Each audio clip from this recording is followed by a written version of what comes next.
Ladies and gentlemen, today we honor Lt Col Michael Coloney as he is presented with the Distinguished Flying Cross in recognition of heroism and extraordinary achievement during aerial flight.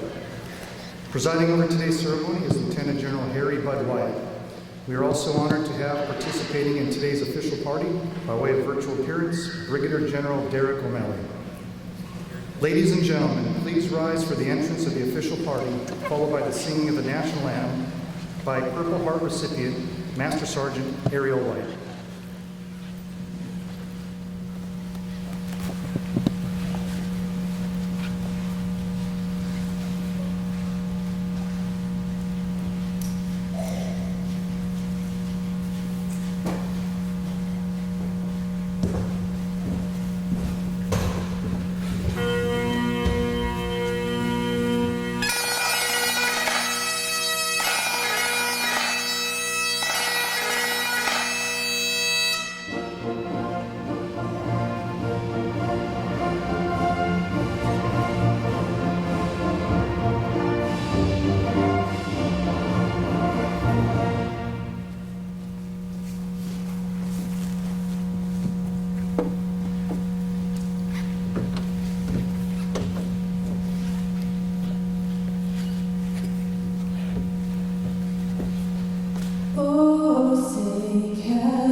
A word from the Lord is avowed in the book of Isaiah. Be strong and courageous. Do not fear or be in dread of them. For it is the Lord your God who goes with you. He will not leave you nor forsake you. Pastor Jeff Henry will now provide the invocation.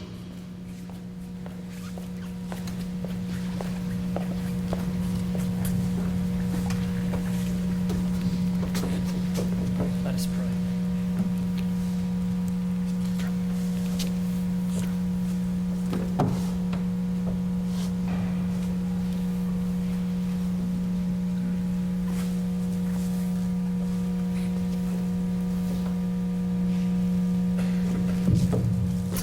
Let us pray.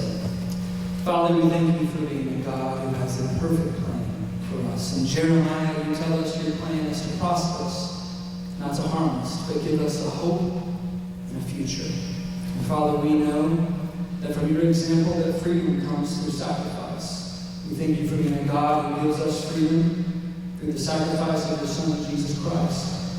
And we thank you, Father, for the freedom that comes through the sacrifice of the soldiers to defend the liberty that we have at this very moment today.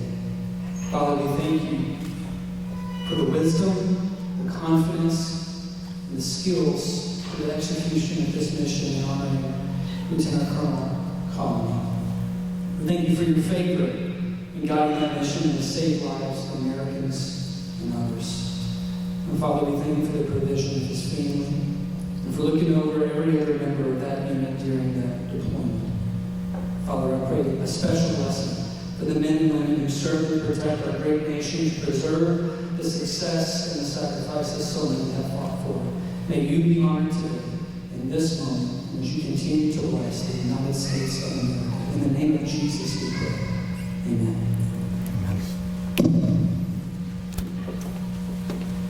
Ladies and gentlemen, please be seated.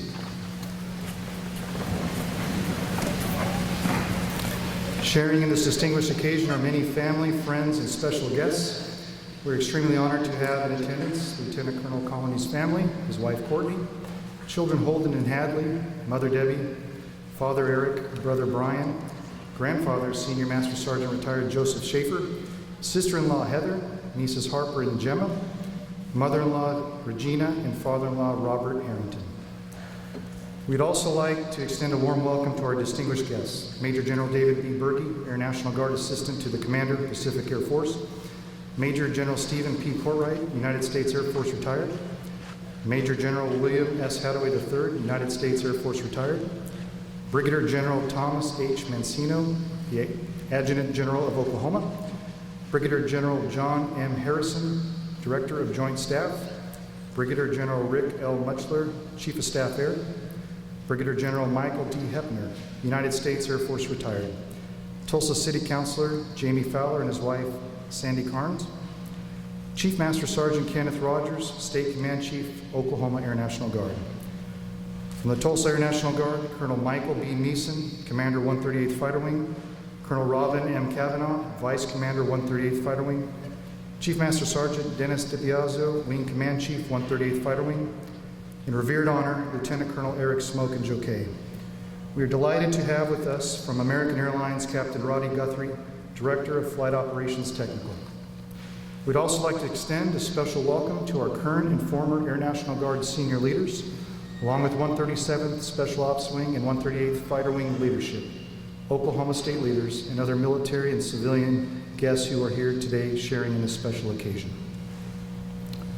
The presiding officer for today's ceremony is Lieutenant General Harry Bud Wyatt, 14th Director of the Air National Guard, former Oklahoma Adjutant General and 138th Fighter Wing Commander. Also with us, by way of virtual appearance, is Brigadier General Derek Maestro O'Malley, serving as Senior U.S. Military Officer in Canada, Deputy Commander, Canadian North American Aerospace Defense Region, and Deputy Joint Force Air Commander for 1st Canadian Air Division. Brigadier General O'Malley's prior assignment was a closing wing commander, 455th Air Expeditionary Wing, Bagram Air Base, Afghanistan. We'd also like to recognize with us today Bronze Star recipient, Staff Sergeant Justin Pratt, former Combat Controller, Operation Detachment Alpha, 1335 Afghanistan.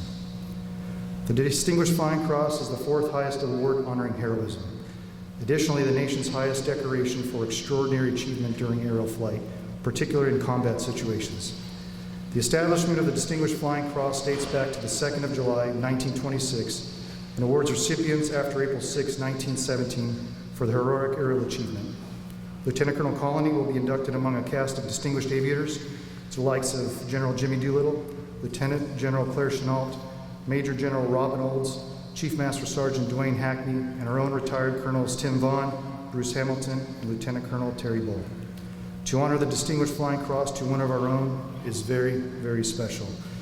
That to say, Lieutenant Colonel Colony is first to reiterate, this is more a celebration of God's hand over Staff Sergeant Justin Pratt and the Coalition's team's safe recovery from that unsettling event. Staff Sergeant Justin Pratt, we are overjoyed you are here with us today and commend you and your Special Operations team for the gallant acts of valor each of you demonstrated that daunting and perilous day.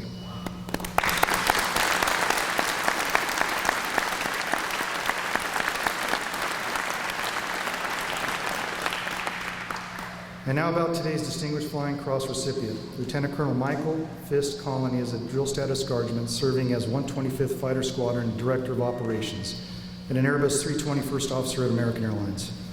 In October of 2005, Lieutenant Colonel Michael Colony enlisted in the Oklahoma Air National Guard, then received his commission from the Air National Guard Academy of Military Science in 2006. He completed Joint Specialized Undergraduate Pilot Training at Vance Air Force Base in June 2007. Lieutenant Colonel Colony has deployed to Iraq in support of Operation New Dawn and follow-on combat deployments to Afghanistan in support of Operation Enduring Freedom and Freedom Sentinel. Lieutenant Colonel Colony is also deployed in support of the Pacific Air Force's Theater Security Package, Kadena Air Base, Japan. Fist is a graduate of the prestigious Air Force Weapons School, Nellis Air Force Base, Nevada. In addition to his leadership role as 125th Director of Operations, he continues to serve as an F-16 instructor pilot, evaluator, and senior pilot with over 2,200 hours in the F-16 weapons system. Overshadowing these extraordinary accomplishments, Fisk's greatest achievement is the devotion to his family. As a loyal husband and father of two, his family is filled with honorable service to our nation.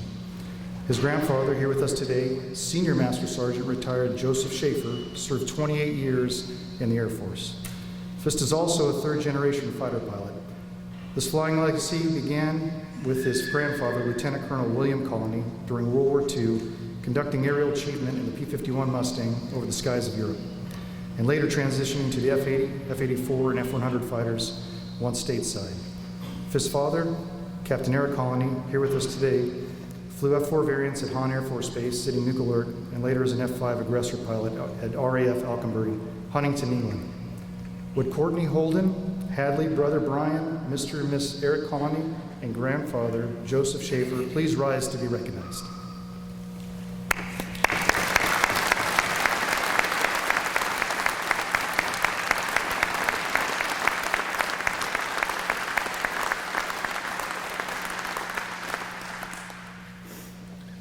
During the spring of 2018, the 125th Expeditionary Fighter Squadron, led by Lt Col Michael Coloney, deployed on their 12th F-16 combat deployment to Bagram Air Base, Afghanistan. 2018 was a fierce time of fighting for both coalition and enemy forces. To put into context the veracity of the 2018 fighting season, the amount of ordnance expended on this one particular deployment alone eclipsed all combined weapons employment events over the preceding 11 combat deployments. Following the completion of each combat sortie, the airmen of the 125th Expeditionary Fighter Squadron, under Lt Col Horton's direction, would regenerate at an exceptional and historic rate weapon-ready F-16 mission-capable platforms. The skilled aviators of the 125th Expeditionary Fighter Squadron performed masterfully over the skies of Afghanistan, over and over again, to support ground commanders' intent. This was a very active and tenuous time, both in the air and on the ground. Imagine for a moment one such harrowing day during that fierce fighting season. On the 29th of April 2018, 53 members of Special Forces Operational Detachment Alpha 1335, along with the select Afghan National Army team, successfully completed an operation to clear compounds of interest, to disrupt and destroy the Taliban network within the Peshkiri village, Tagab district, Kapisa province, Afghanistan.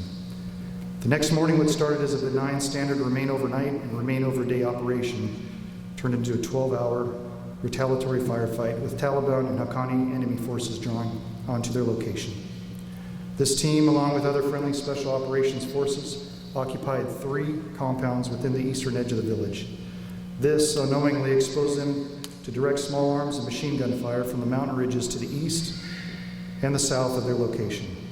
The first wave of the Taliban's elite Red Unit fighters attacked the friendly compounds with Dishka machine guns, AK-47s, sniper fire, and rockets. As U.S. and Afghan soldiers returned fire, the enemy quickly maneuvered a second Red Unit from the west to within 1 meter of the main compound and soon began throwing hand grenades over the walls. Friendly forces were quickly surrounded and started taking fire from all sides. The compound, which developed into an intense troops in contact situation. As the fight escalated, then Senior Airman Pratt instinctively called for lethal air support to suppress the Taliban's extremely close contact. As this intense firefight was developing in the Tashika village, then Major Coloney was conducting a local area orientation sortie for his wingman's first combat sortie at a nearby care box to the east. Being the closest fixed-wing, close air support platform to this developing ground fight, Major Coloney, flight lead of Viper 11 flight, was immediately retasked to support this active troops in contact event. Viper 11 arrived on station within minutes. However, because not previously tasked to support this operation, Viper 11 was not provided any applicable supporting mission materials, essential to the establishing battlefield situational awareness. Additionally, due to the intensity of the close quarter fighting in the village, the complexities of the situation intensified as vital communication streams between Viper 11 and the ground forces were ineffective. Without knowing the location of the friendly teams, Major Coloney quickly prioritized his immediate efforts to break Taliban contact in the quickest way possible by providing multiple low-flying show-of-force passes. With each pass, a positive refinement of friendly locations between Viper 1-1 and Senior Airman Prax's teams were being developed while breaking the enemy's immediate contact. Major Coloney established radio contact with an airborne surveillance asset to locate the most immediate enemy threat surrounding the friendly compound locations. Once a refined confidence of friendly locations became established, Viper 1-1 quickly requested, approved, and executed an immediate high-angle 20mm strafe attack to break enemy contact. This first 20mm attack was successful, and enemy forces consequently pulled back to 2 defensive fighting positions on nearby ridgelines. However, these elevated enemy positions provided clear fields of fire to all 3 friendly compounds. Nevertheless, their retreat gave Major Coloney time to generate coordinates on these enemy defensive fighting positions. Viper 1-1 set up for a sequential attack and deployed a GBU-38 bomb on the first enemy defensive fighting position. This attack was within a danger close proximity to the friendlies. So close, the blast from Viper 1-1's GBU-38 weapons effects not only destroyed the enemy's position, but also blew out the windows at the nearby friendly compound. Simultaneously, Viper 1-2 employed a GBU-38 weapon on the second enemy defensive fighting position where the enemy had amassed. The decisive, timely, and effective firepower from Viper 1-1 flight neutralized the proximate enemy forces and safely allowed the coalition units to regroup. As rotary wing air weapons teams and ISR platforms began filling the stack above the fight, Major Coloney immediately began providing the necessary battlefield situational awareness for all incoming airborne players. Major Coloney also coordinated the movement of airborne tankers closer to the fight while requesting additional closer support platforms into the stack overhead. Simultaneously, multiple rotary wing medical evacuation efforts were initiated in an attempt to retrieve now 8 injured. However, new onslaught of enemy fire was preventing the recovery team's push to the pre-planned helicopter landing zone. The ground force commander ordered further collapse the spread out friendly forces from now 2 compounds down to 1. This strategy would enable an accountable and centralized evacuation point for coalition forces while providing the necessary life-saving medical treatment. This meant the team would be exposed to threats during their southerly 100-meter dismounted charge along the main city road. Viper 1-1 quickly set up for 20mm strafe attacks and coordinated with nearby rotary wing air weapons teams to provide cover for the pinned down friendlies as they prepared for this dangerous dismounted maneuver.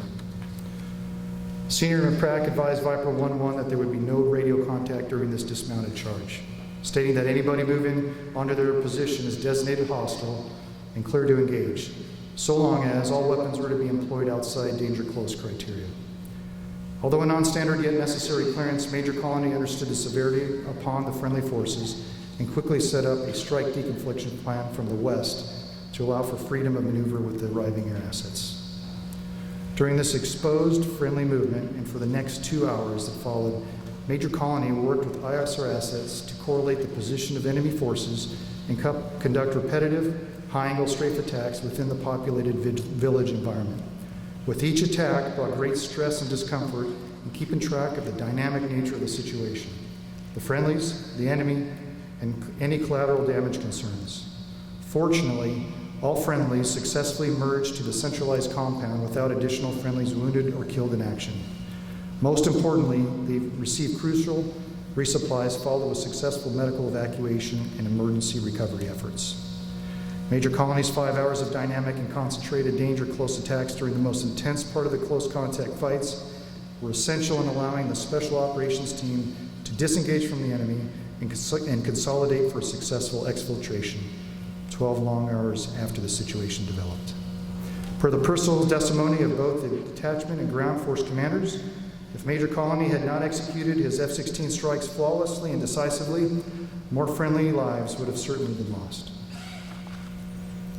Fist, the persistent, gallant, and extraordinary efforts you demonstrated that day go beyond measure. We thank you for your protective, relentless, and selfless acts in enabling the outnumbered Special Forces team a pathway home that distressing day.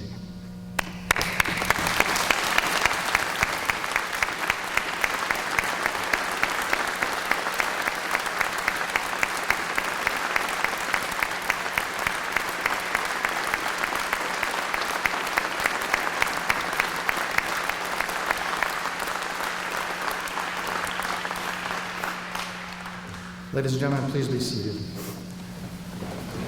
While Brigadier General O'Malley was unable to attend today's ceremony, he played a significant role in the support of this decoration.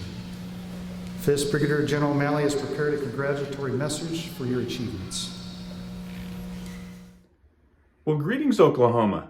This is Derek O'Malley, Maestro, coming to you from a position well north of your position. After spending a year in Afghanistan, the Air Force saw fit to send me to one of the 5 coldest cities on the planet. So I'm actually in Winnipeg, Canada, in a NORAD assignment over the next couple of years. So again, sorry I can't be there with you.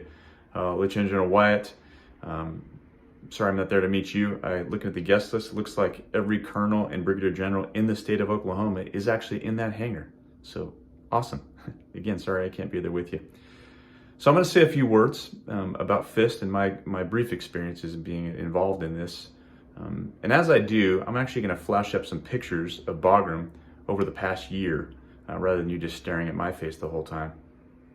I'm actually very glad that you're taking the time to do this right and to share this story and get as many people involved as you can. I was thinking back to when I was a young captain and received the DFC.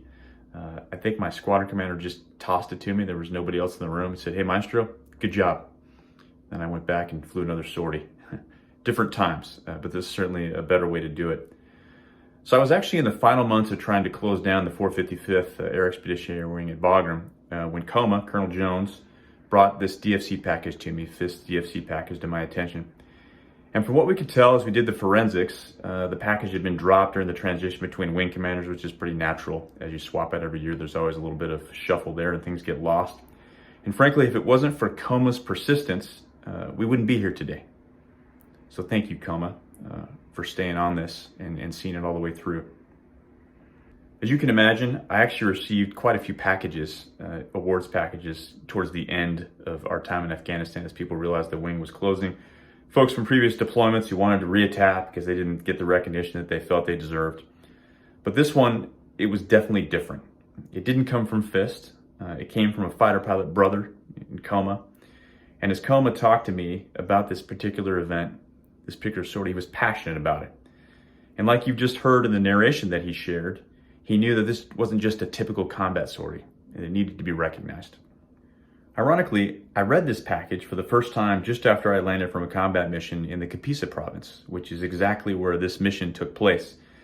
So as I read the words, I could clearly picture in my mind's eye the exact locations where FIST took the fight to the enemy. I had literally just seen them, a few hours before. And I have to tell you, that was an interesting moment for me to think of FIST and the hundreds of fighter pilots like him that had been there fighting the Taliban for the past 19 years here in Afghanistan, looking at those same sights, hearing those same sounds, dealing with those same challenges. Of course, every mission is different, and that's what makes this job hard, and that's what makes what FIST achieved that day, frankly, so remarkable. But there are many things across these sorties, whether remarkable or not, that are very much the same. The squelch break of SATCOM, the intensity of the voices of the men and women on the ground, the rush of the F-16 ECS as it surges sometimes in these older aircraft, the piddle packs and Gatorade bottles and snacks piled on the right console or stashed in a helmet bag behind the ejection seat, and truly feeling the weight of knowing that many lives are depending on you. I know that there are many fighter pilots in this hangar today that know exactly what I'm talking about, that have experienced those very things. But for those of you who haven't, I want you to know how incredibly difficult what FIST did that day really was. Dropping some bombs and shooting some 20mm isn't hard for the fighter pilots in this hangar. Every one of them can do that. But understanding the ground force commander's intent, while keeping track of friendly positions in a dynamic firefight and striking with surgical precision so that you don't hurt any of the friendlies on the ground, while integrating ISR assets and doing that over a 5-hour period as things keep changing, that is really hard. And we don't ever employ weapons unless we are certain we're hitting the correct target. So I want you to understand just how hard it is to have the kind of SA and confidence that FIST had that day to employ as effectively as he did. I watched the last F-16s launch from Bagram not long before the Taliban took over, just a few months back, right as I closed the wing. I actually put together a video on the day that we closed the wing, and I've never shown it. With all the events that have happened in Afghanistan as it unfolded, it just wasn't something that felt right to share publicly. But I really feel like it'd be appropriate to share this with you now. So I'm going to play this quick video, and then I'll close with a few more remarks. For 19 years, this wing has been here. I look at the faces of past commanders up on my wall, and I wonder what their experiences were like, and how different, yet similar they were to ours. But after today, one thing will be very different. We won't be here.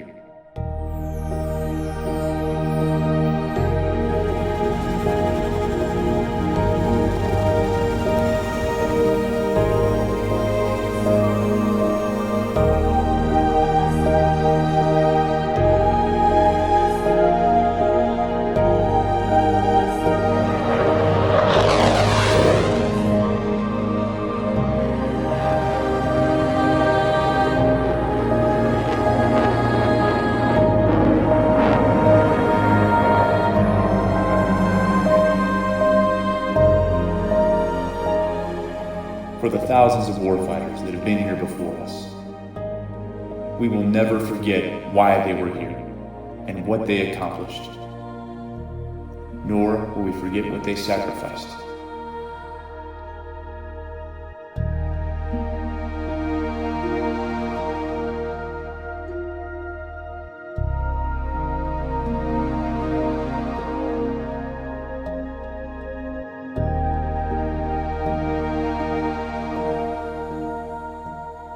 Vultures, it's time to go.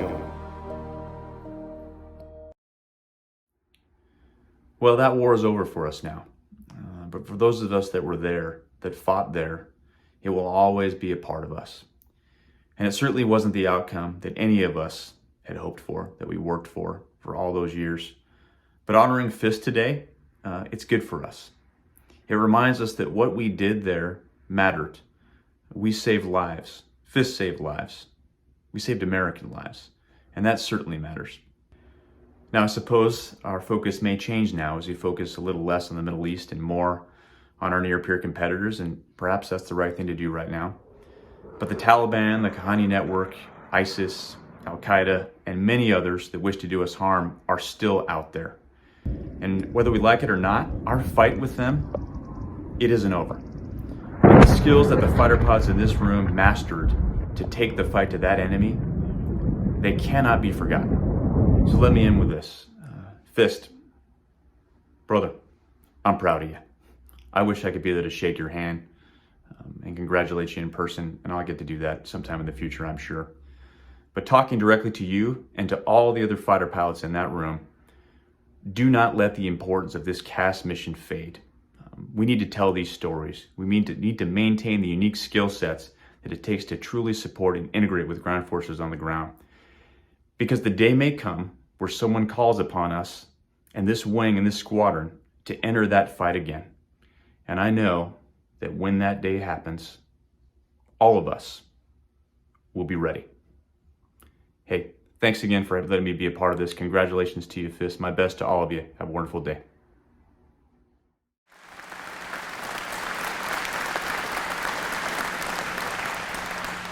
Thank you, Brigadier General O'Malley, for those outstanding comments.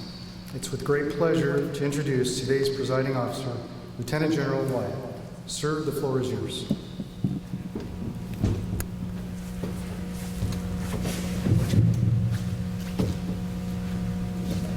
Thank you, Noma. Ladies and gentlemen, it's my honor and privilege to be with you today as we bestow the Distinguished Flying Cross on Lt Col Michael Coloney.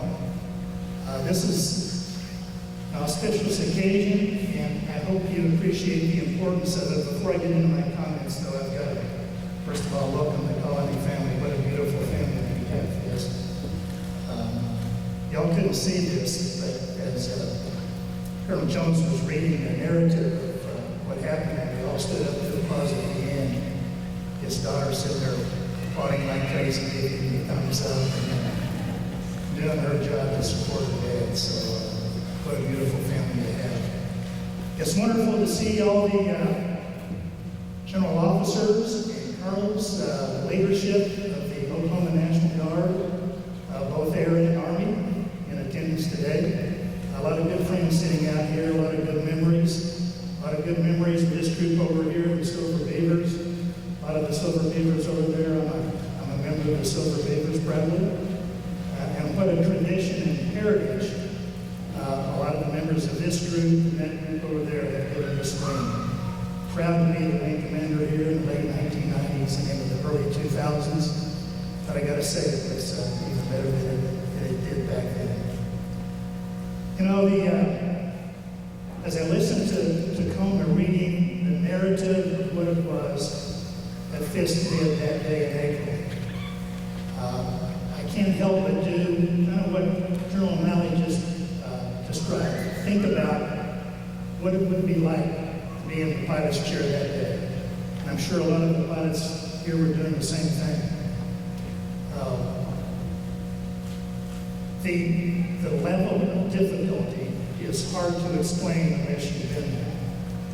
The intensity of the fight that he was involved in was hard to understand. The proximity of villagers, the proximity of the enemy toward our forces is hard to understand unless you're in the air looking down. It's a whole completely different picture. And to be able to assimilate the information in a fashion that allows you to do what Colonel Fisk did that day is an amazing accomplishment in and of itself. I couldn't help but feel my heartbeat speed up a little bit, breathing down a little bit, start sweating down the middle of my back, because that's probably what he was doing that day too.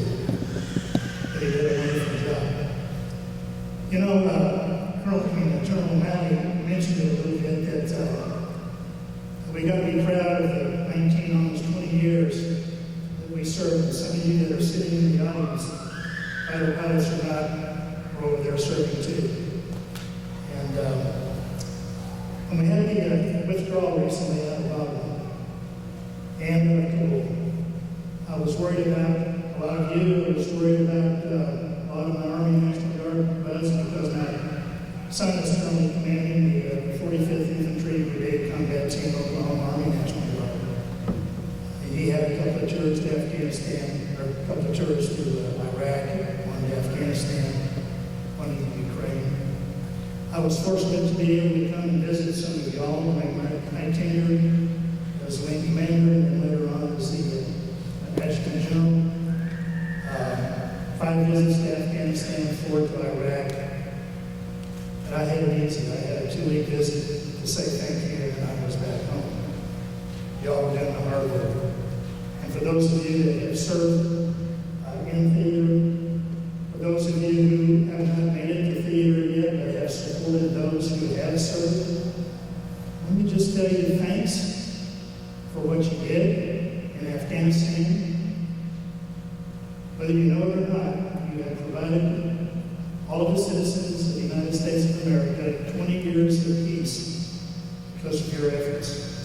I applaud you and I thank you. Thank you for your courage and your service.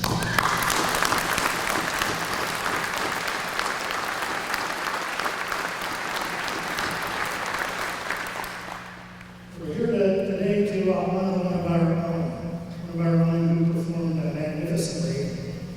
And if you're new to service, maybe you don't recognize or understand the rarity of the presentation of the Distinguished Flying Cross. My military service spanned 42 years, 6 years active duty, 32 years in the Oklahoma Air National Guard as the First Staff Guardsman, like Fisk, and then 4, my final term as Director of the Air Guard on active duty in the Pentagon.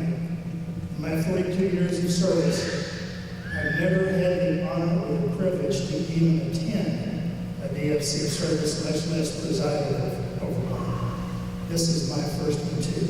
That's why I'm so excited. That's why I'm so privileged and honored to be here today to give him this medal on this young man's chest, because he certainly deserves it. You know, before a DFC is presented, there are 2 fights that take place. One that Colonel Jones described when he read the narrative of the events of that day in April. Another fight takes place afterward, when when you have to push the paperwork through the entire United States Air Force to get approval. For some reason, and probably rightly so, the Air Force is pretty stingy when it comes to handing out DFCs. This doesn't happen every day, nor should it. Because the level of service, the level of courage, the level of performance required in aerial combat on a day like April of 2018 demands that they be ready. And they certainly are ready.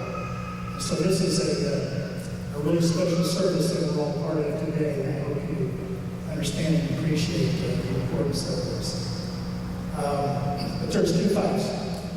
One that Colonel Jones described about what Fitz did that day. The second one starts when you try to push that package up through the approval process. And it didn't go smoothly. And as General O'Malley said, the only reason that it finally made it through was because of the hard work and dedication, perseverance of a lot of the people in this room, including Colonel Jones. But as Brother Fighter understood the difficulty and understood the merits behind the presentation of this DFC. So Coma, and to all of you that were in command at the time and helped push that package up, my hat's off to you. Job well done. One fellow, though, that didn't take enough credit, that was General O'Malley.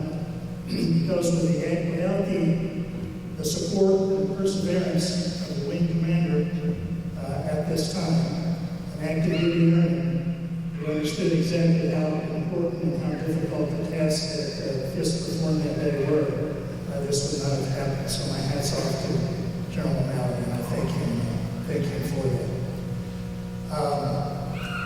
We're here to pin a medal on this young man's chest today, and we're about to do it. I'm going to close these comments down with this thought. Before I do, though, I want to recognize Sergeant Pratt. Is he here today? Would you please stand and be recognized? Thank you for your service that day, sir.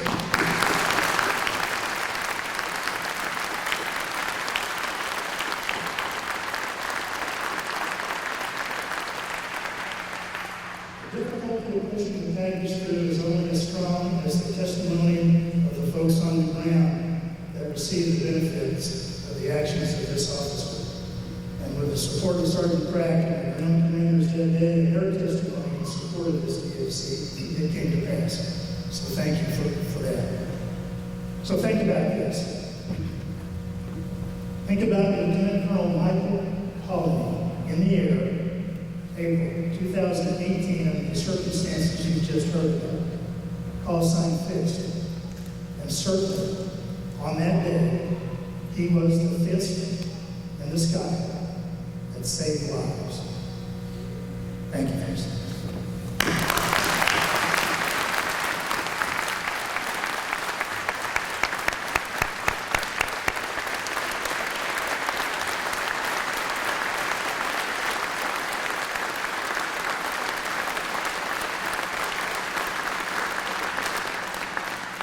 Ladies and gentlemen, please take your seats.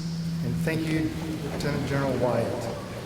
Would Lieutenant Colonel Coloney's wife, Courtney, and his children, Holden and Hadley, brother Brian, grandfather Joseph, along with Mother Debbie and Father Eric, join Lieutenant General Wyatt as he presents Lieutenant Colonel Coloney the Distinguished Flying Cross.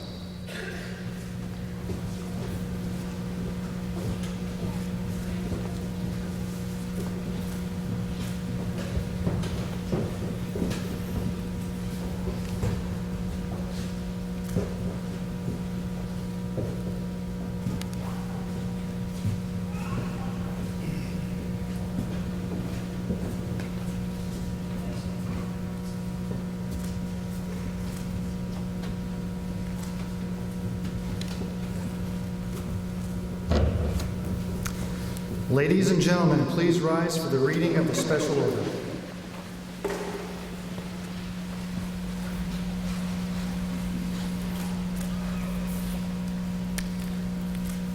Attention to orders. Special order number G31691. By direction of the President for exceptionally meritorious conduct in the performance of outstanding service to the United States, Major Coloney is awarded the Distinguished Flying Cross with C device. Major Michael P. Coloney distinguished himself by extraordinary achievement while participating in aerial flight as an F-16 pilot and flight lead near Kapisa Province, Afghanistan on 30 April 2018. On that date, Major Coloney's exemplary skill and outstanding airmanship displayed under extremely hazardous conditions culminated in his flawless execution as the only armed, fixed-wing, close air support platform during a prolonged troops in contact situation, saving the lives of a United States Special Operations Forces unit and Afghan National Army team. During the mission to clear the provincial villages of Taliban members, the friendly troops were engaged by over 80 specially trained Taliban fighters utilizing small arms, high-powered machine guns, sniper units, rockets, grenades, which resulted in 11 casualties, including 1 American killed in action. He was immediately tasked to provide kinetic support in order to break the enemy's front line, which had set up a danger close position of less than 30 meters from friendly forces. He worked with the combat controller and surveillance platforms to correlate enemy locations in the dense urban environment and employed numerous global positioning system guided bombs and multiple high-angle strafe attacks against their fighting positions. Ultimately, his situational awareness and timely execution during the 5 hours of close air support were essential in allowing friendly forces to disengage from the enemy without further loss of life and successfully exfiltrate. The professional competence, aerial skill, and devotion to duty displayed by Major Coloney reflect great credit upon himself and the United States Air Force.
Ladies and gentlemen, it was with great honor to present to you Distinguished Flying Cross recipient, Lt Col Michael Coloney.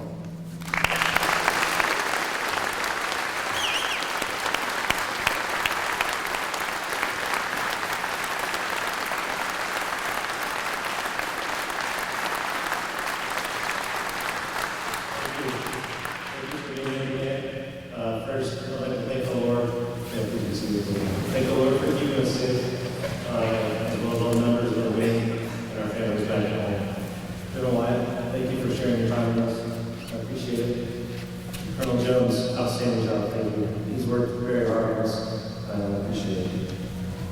Thank you, Pastor Henry, for that invocation, and Master Sergeant Wyatt for that beautiful performance of the national anthem. General Berge, General Corwright, General Hadaway, welcome, thank you, welcome back. General O'Malley, although I know he's not here, a few of us know him as Maestro, and as he mentioned, it was a very stressful day. I could have used some gold bond powder. General Mencino, thank you for sharing your time with us during this short weekend. I know you're busy as well. General Lester, thank you. General Hefner, welcome back. Chief Master Sergeant Rogers, thank you, sir. Tulsa City Councilor Fowler, thank you for being here.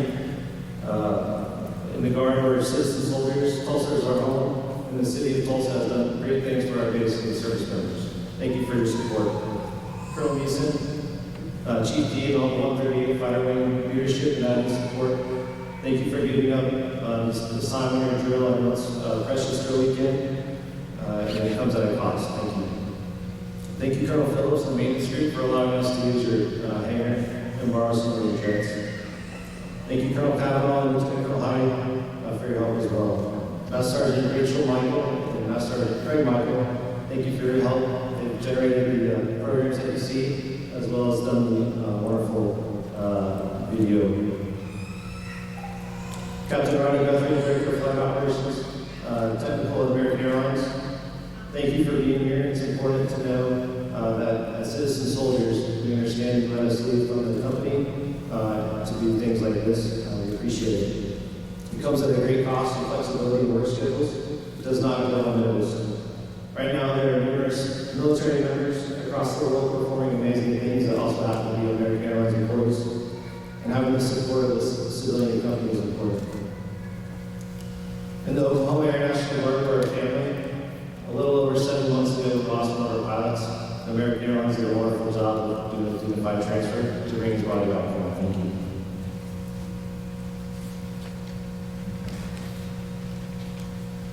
Colonel Jones, again, thank you for the hard work you put in, for not letting the events that occurred on April 30th be forgotten.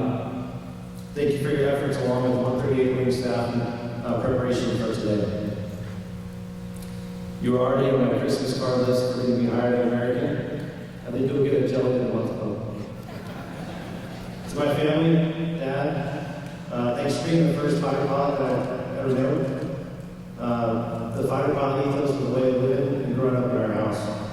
Thanks for being a good dad and a mentor, and for always reminding me to pay attention to the airspeed in the final turn, and nose position is everything. Mom, thanks for putting up with Brian and I while we were growing up and Dad was out on trips and holding the fort down. Brian, thanks for being here with your family and your 2 beautiful girls. Thank you. To my beautiful wife, Courtney, for always being there through the numerous DUIs and deployments, keeping the house running flawlessly, allowing me to focus on completing the mission. You're the glue that keeps the family together. In the military, we don't get to choose when or where we deploy. That means that you have to cancel your plans or rearrange your schedule. You're an amazing woman. Holden, Abby, thank you guys for being here, giving the best hugs when I return home from deployments.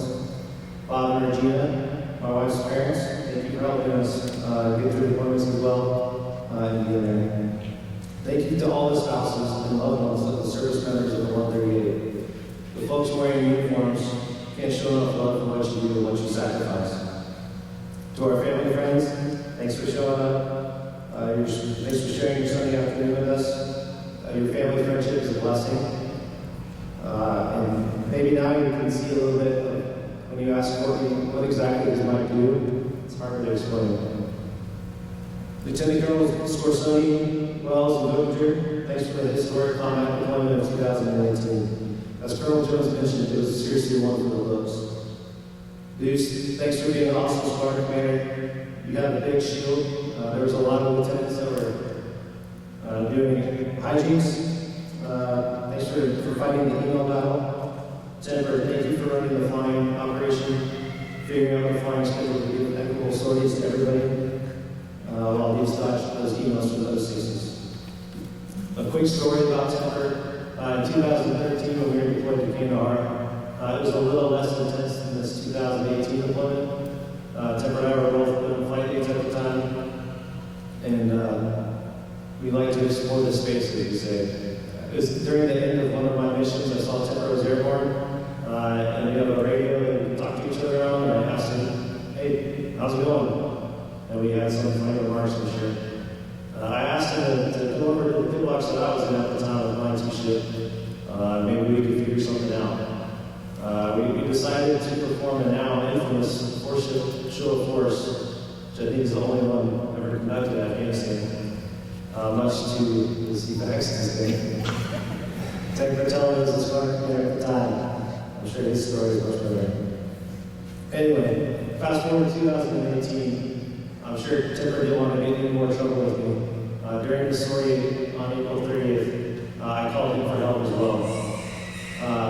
Based on our previous 2013 deployment, he decided to ask the question from the bosses at the time whether or not let his two-ship arrive, but I know we would have done great things to him. Any fighter pilot in the squadron was equipped and trained to handle any task in Afghanistan in 2018. We had the best jets, the best containers of bottom areas we've ever seen. We were all prepared and ready to take any task to the enemy in order to protect American lives. Thank you to the fighter pilots of the 125th, both past and present. I was laughing earlier. You'll see a lot of them have gray hair. When I was young, I had less gray hair. But you'll see many of them now. You'll have a story about them in a minute. Excuse me, it's right now. Actually, you'll see a bunch of some of you guys raise your hands. Some over here, some over here. These guys all trained me out flying F-16. Sometimes they had to train me multiple times with the same stories. But it's that dedication of the instructor pilots at that time that accepted nothing but absolute perfection that allowed me to deliver violent precision on that day to save American lives. It's my hope now as an old guy that I can keep that Tulsa standard going forward. My wingman on that day was Captain Lt Col Michael. He was on his first combat sortie. We had the very first line of the day. We slept about 4 a.m. before the sun came up. I knew that he was tired. I was. Our brief was relatively short. I told him, there's not much going on right now. I'll show you how to get to the tanker, how to get to the airspace, and how to come back home. What he didn't know is that my eyes were as wide as his were, but I was taking some confidence. About 30 minutes later is when we got the call from the combat control people that there's a take in progress and troops in contact. There were some issues with the radios, but after I said Colt to bring the tanker closer, he employed his first combat GB-38 weapon within 2 hours of his first sortie with very good precision. I only accept this citation. I want you to know that it's more about the 138 fighter wing in Tulsa than it is any one individual person. It takes hours of maintenance to have these jets ready for combat power at a moment's notice, let alone to cover the air over Afghanistan 24 hours a day for 90 days straight. We flew a year's worth of flying in those 90 days with half the jets that we normally have. It's important to note that Tulsa Air National Guard has not missed a combat line in F-16 history. The jet behind me is one of the many jets that we flew in Afghanistan. On the early morning of 30 April, Master Sergeant Brian Massey was helping me pass out the flowers as the dedicated crew chief on the tail I flew them on. Neither he nor the ammo troops or the weapon troops had any idea what was going to happen later that day. The important thing is that's how they did every one of their jobs every day.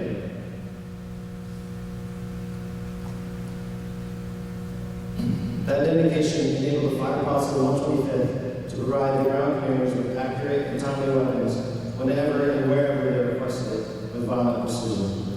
Lieutenant Colonel Frank Gordon, thank you. Thank you for enabling the finest maintainers in the Air Force to supply Kill-1 jets to the fighter pilots of the 125th. We have absolute faith and confidence in the safety and capability of all the jets. Every single day of our 90-day deployment, the Americans on the ground and our coalition partners were given given air cover by the jets that said Tulsa on the tail. Staff Sergeant Justin Pratt, thanks for remaining calm during an intense and stressful firefight, for trusting your training and your fellow soldiers and airmen, for trusting Colt and I to give you the best combat air power America can provide. Thanks for visiting us with us. Thank you for visiting us today from Florida and sharing your time. When Justin and I first met, we didn't know anything about each other. In fact, we didn't even know each other's names. I only knew him by his radio call sign, Jag15, and he only knew me by my radio call sign, Viper11. Unlike most friendships, we didn't have the time to get to know each other. Where'd you grow up? What do you like to do? Do you have kids? Because of the bad situation that he and his team were in. I didn't know that he had a lone wife, waiting back in Florida, praying for his return, his safe return from his first combat deployment. He didn't know that I was a father of two, with a loving wife trying to keep the household running flawlessly, as I mentioned. The funny thing is, none of that mattered. At the time, we only cared about making a bad situation better, using the training and procedures needed to keep American lives safe. All that aside, I can tell you that what we did do on the radio, with him dodging bullets and grenades while simultaneously providing life-saving care to the wounded, with me over a mile high in the sky above him, trying to figure out where they were. We had instant and absolute trust in each other. We were required to have this immediate and unwavering trust in order not to turn a bad situation worse by slinging 500-pound bombs and hundreds of rounds of 20mm at the ground within meters of friendly locations. I want you to know that Sergeant Pratt and his team are what the movies are made of. These guys are the real deal. They do absolutely incredible things. They're amazing humans. I hope you all get a chance to shake his hand. Justin, it's an honor. Lastly, I wanted to read something from Lt Col. She wrote on Facebook about 6 weeks into her deployment. I've never talked to her about it. I don't even know if she knows I read it. She wrote, I walk to work every morning here, and for the last 2 days, I've happened to time it just right to hear the morning roar of our fighter jets taking off just a few hundred yards away. Let it know there is nothing that compares to hearing that sound in this place. After years of knowing the guys in those jets, knowing they go up each time with 100% wholehearted focus on their commitment to protect all of us and our own, and watching them set out on missions to destroy those who continue to plot against our military forces and homeland, I still get chills every single time. Amber, your words meant a lot to me then, as I'm sure they did to a lot of other folks on that deployment. Thank you. In closing, as General Malley said, we as the United States may not have left Afghanistan on our terms, but I can guarantee you that the 125th and the 138 left with strength and honor.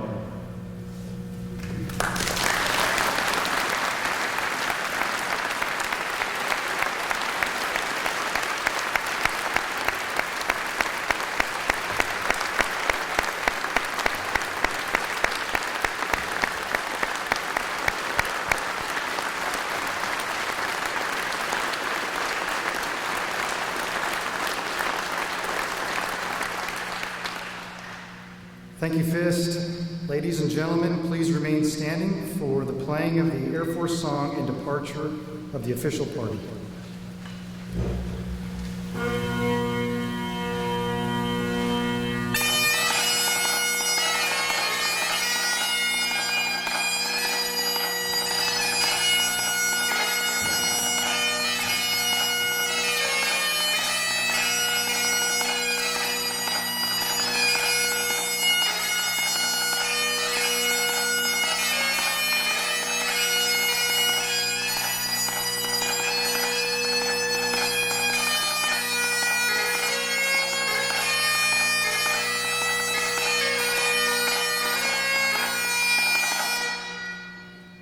This concludes the formal portion of the ceremony. On behalf of Lt Col Coloney and his family, thank you all for your attendance here today.